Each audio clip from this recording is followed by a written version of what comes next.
Boys and girls, cats and squirrels, welcome back to Tuesday Touchdown Talks, and today we got a heck of a week to talk about, including what just happened with the Bengals-Jaguars game.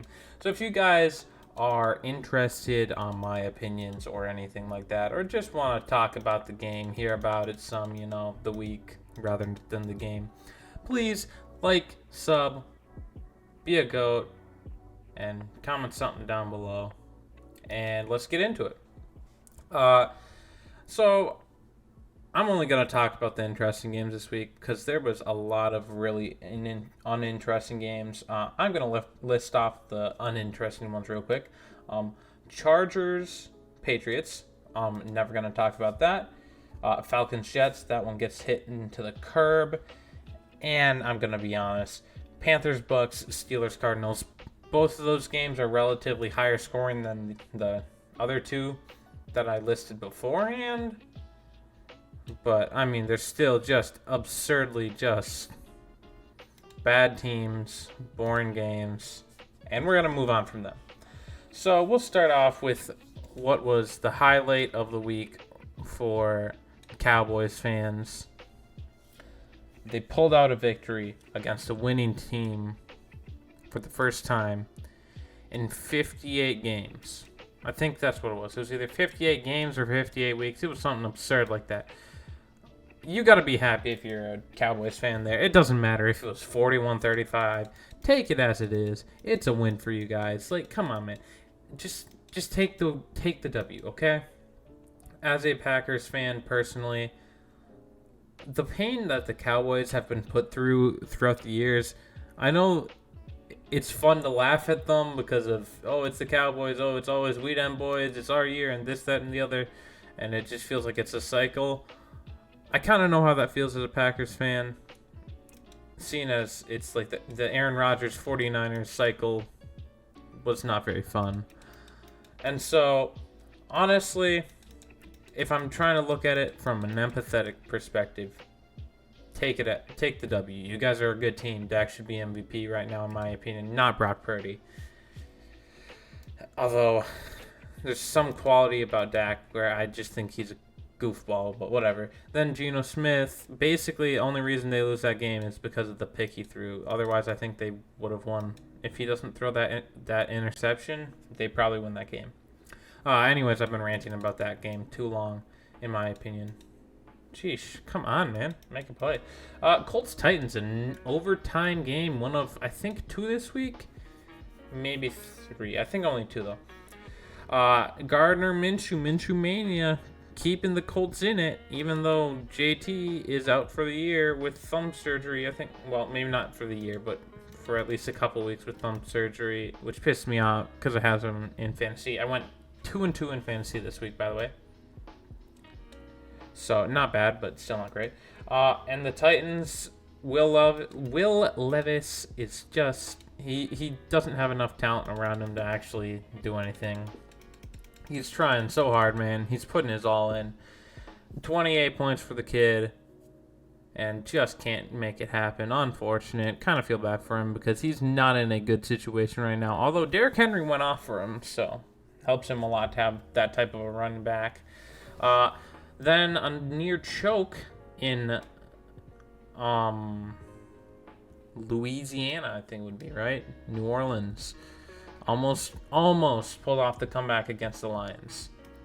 But I believe it was a Derek Carr interception to lose them the game, which is quite unfortunate for them because they've been a good-looking team recently, in my opinion. Well, not recently, just throughout the year. They've been a pretty mid team. And they're vying for that last playoff spot. I felt like they should have won last week versus the Falcons. They barely lost to the Packers earlier in the year. I mean, they've had some tough losses. I don't think they're a bad team necessarily. They just are very, very mid. And that's unfortunate for them that they just can't pull it together right now.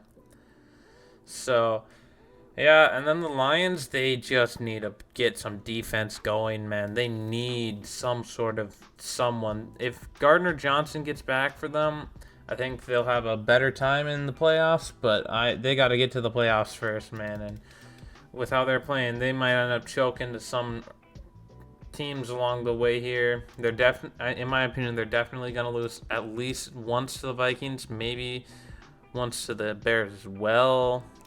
To be fair, they only play the Bears once, but like they might lose to the Bears and Vikings and maybe even get swept by the Vikings with how they're playing, because those are always going to be tight games, so they got to watch out here. Otherwise, they could get in some big trouble real quick here and potentially even lose the division.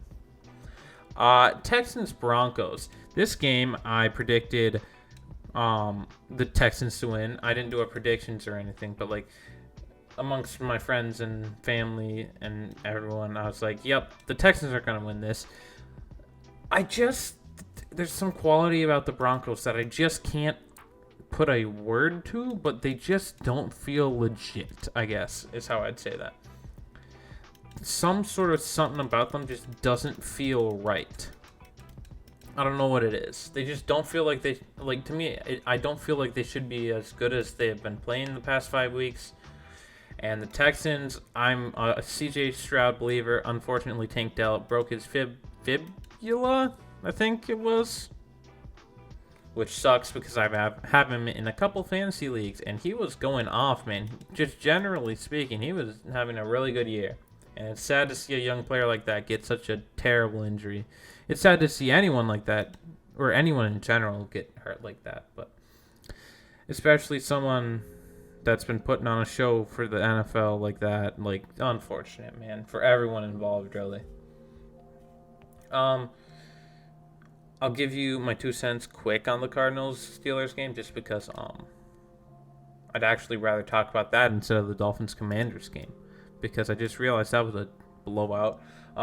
Cardinals-Steelers, Kyler Murray is still a better QB than Kenny Pickett ever will be. Kenny Pickett is not that guy, and it kind of sucks to me because I have him in a dynasty league. Yay! And then Dolphins, Commanders. The Commanders are just not a good team. It's that simple. They're just not a good team. We thought they would be. They're dysfunctional everywhere, basically. Sam Howell, not the guy who we think, even though he's leading the league in passing, or was at some point in time. I'm not sure if he is anymore. Just not that guy. Tua is better. There's so many better guys in the league. It's just not happening.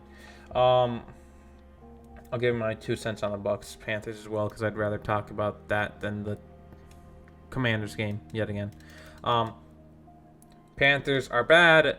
They're gonna go 1-16 in my opinion, and the Buccaneers are trying to get a playoff spot. That's it. 49ers Eagles. This was a complete routing by the 49ers. They wanted it more than the Eagles. It's that simple. I mean, I don't think there's more to be said. They wanted it more than the Eagles. They took it personally, man. And they were not about to get stopped. They didn't care who it was, who they were supposedly playing. They were going to win. Then we got Browns-Rams. Joe Flacco is just not an NFL caliber QB anymore. Or NFL starting caliber QB. So, that's that. The Rams put on a show against the best defense in the league. So good for them. Good for them. Very, very impressive, because a couple weeks ago they put up 3 points against my Packers. And as we'll talk about them just now, they beat the Chiefs this week. And they're really good defense. They were, I think, the number 4 defense in the league or so. They're pretty high up there this year. And Jordan Love is one of 2 quarterbacks. This is him and Russ Wilson to throw for 3 touchdowns against the Chiefs this year, which is kind of absurd that it's him and Russell Wilson. 2 QBs you would probably not expect, I'm going to be honest.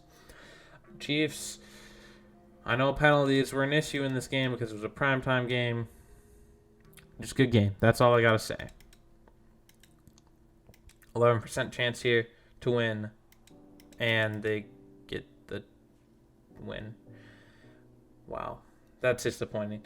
But luckily, just like in real life, Jacksonville lost to the Bengals in real life, though, because I don't know how. Jake Browning apparently is literally just the greatest of all time. Trevor Lawrence got hurt at the end of the game when they needed him most, and basically they just lost in overtime, I guess. I don't know. I didn't watch the game. I'm upset, pissing me off I think they should have won this game. I don't know how Jake Browning threw for 354. He went 32 of 37, 354, a touchdown. How? Just how? I don't even know, man. Anyways, it's been a chaotic week in the NFL, so hopefully you guys enjoy. And if you did, make sure to like and sub. Leave a comment down below. Stick around. It's much appreciated. I'll see you in the next one. Peace.